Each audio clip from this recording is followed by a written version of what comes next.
പറഞ്ഞുണ്ട്. അമൽ, ഒരു മണിക്കൂർ കഴിഞ്ഞു, 8:10 സമയം. ആളുകൾ ഒറ്റയ്ക്കും കൂട്ടായും ഒക്കെ പോളിംഗ് ബൂത്തിലേക്ക് എത്തിക്കൊണ്ടിരിക്കുന്നുണ്ടോ? വലിയ ക്യൂ ഉണ്ടോ? അതോ മഴ ആളുകൾ ബൂത്തിലെത്തുന്നതിന് തടസ്സമാണോ? പക്ഷേ പ്രശ്നമാണ്, മഴ പ്രശ്നം തന്നെയാണ്.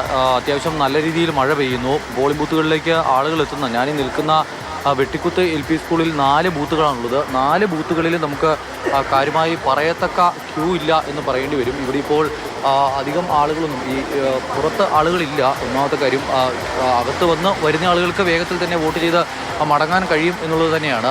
വളരെ കുറഞ്ഞ സമയം മാത്രം മതി. ഓരോ ആളുകൾ ആയി മാത്രമാണ് ഇവിടേക്ക് എത്തുന്നത്. നിലവിൽ നമുക്ക് നല്ല മഴ പെയ്യുന്നുണ്ട്, പുറത്ത് കാണാൻ കഴിയുന്നുണ്ട്. വോട്ട് ചെയ്യാനെത്തിയ ഒരാളുണ്ട്. വോട്ടൊക്കെ ചെയ്തോ? നല്ല മഴയാണല്ലേ? മഴ പ്രശ്നമാകുമോ? ഇല്ല, കുഴപ്പമുണ്ടാവില്ലെന്ന് തോന്നുന്നു. ഈ വന്ന വഴിക്ക് തന്നെ കയറി വോട്ട് ചെയ്ത് മടങ്ങാൻ കഴിയുന്നുണ്ട്, തിരക്കൊന്നുമില്ല? ഇല്ല, വലിയ തിരക്ക്. സാധാരണ ഇങ്ങനെയാണോ ഇവിടെ തിരക്കുണ്ടാവാറുണ്ടോ? അതോ പൊതുവെ തിരക്കുണ്ടാവാറുണ്ട്, രാവിലെ പുലർച്ചെയൊക്കെ നല്ല തിരക്കുണ്ടാവാറുണ്ട്. പക്ഷേ ഇന്നിപ്പം രാവിലെ നമ്മൾ വന്നപ്പോൾ ഒരു 10-15 പേരുണ്ടായിരുന്നു. അതിനുശേഷം പിന്നീട് ആരും വന്നില്ല. ചിലപ്പോൾ മഴയായതുകൊണ്ടായിരിക്കും കുറച്ച് കഴിഞ്ഞ്. ശരി, വോട്ട് ചെയ്ത് മടങ്ങുന്ന ആളുകളാണ്. എന്തായാലും ഈ നിലവിലൊരു തിരക്കും എന്ന് പറയാൻ പറ്റുന്നതിലുള്ള അവസ്ഥ നഗരത്തിലെ ബൂത്തുകളിൽ, ഞാൻ നിൽക്കുന്ന ഈ പ്രദേശത്തിലെ ബൂത്തുകളിലൊന്നുമില്ല എന്നുള്ളതാണ് പ്രധാനപ്പെട്ട പ്രശ്നം. നല്ല മഴ പെയ്യുന്നുണ്ട്, ഇടവിട്ടാണ് മഴയെങ്കിലും ആളുകൾക്കൊന്നും പുറത്തേക്ക് ഇറങ്ങാനുള്ളൊരു ഗ്യാപ്പ് കൊടുക്കുന്നില്ല എന്നുള്ളതാണ്. നമുക്ക് ഇപ്പോൾ ഇത്തരം അവസ്ഥ കുറച്ച് കഴിയുമ്പോൾ മാറും എന്നുള്ളതാണ് പ്രതീക്ഷിക്കുന്നത്. കുറച്ചുകൂടി കഴിയുമ്പോൾ ആളുകൾ എത്തും എന്നുള്ളതൊക്കെയാണ് ഇവിടെ ഉള്ള ബൂത്ത് ഏജന്റുമാരൊക്കെ പറയുന്നത്. എല്ലാവരെയും ബൂത്തുകളിലേക്ക് എത്തിക്കാനുള്ള ക്രമീകരണങ്ങൾ ഒരുക്കിയിട്ടുണ്ടെന്ന് മുന്നണികൾ പറയുമ്പോൾ പോളിംഗ് പെർസെൻറ്റേജിൽ വലിയ കുറവുണ്ടാകില്ല എന്ന് പ്രതീക്ഷിക്കപ്പെടുന്നു. പക്ഷേ എങ്കിലും ഈ ഉപതെരഞ്ഞെടുപ്പുകളോട് ആളുകൾക്കുള്ള ഒരു സമീപനമുണ്ട്.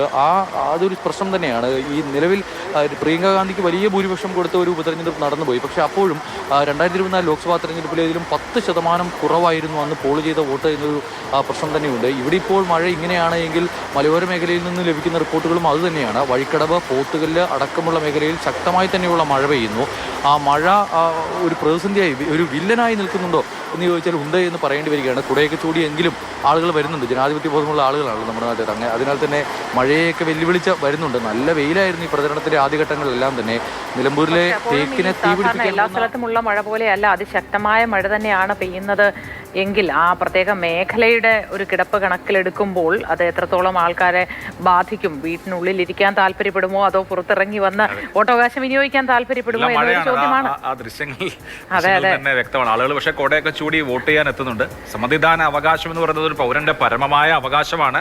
നമ്മുടെ നാട് എങ്ങോട്ട് പോകുന്നു എന്ന് തീരുമാനിക്കുന്നത് നമ്മുടെ വിരൽത്തുമ്പിലെ ഈ അവകാശമാണ്. അതുകൊണ്ട് സമ്മതിദാന അവകാശം എല്ലാവരും വളരെ വളരെ ബുദ്ധിപരമായി വിനിയോഗിക്കുക. നിലമ്പൂരുകാർ കേൾക്കുന്നുണ്ടെങ്കിൽ ഇപ്പോൾ വീടിനകത്ത് ഇരിക്കാതെ 5 മണി 6 മണി ആവുന്നത് വരെ കാത്തു നിൽക്കണ്ട. ഇപ്പോൾ തന്നെ ഇറങ്ങി പോയി വോട്ട് ചെയ്തോളൂ, നിങ്ങളുടെ അവകാശം വിനിയോഗിച്ചോളൂ.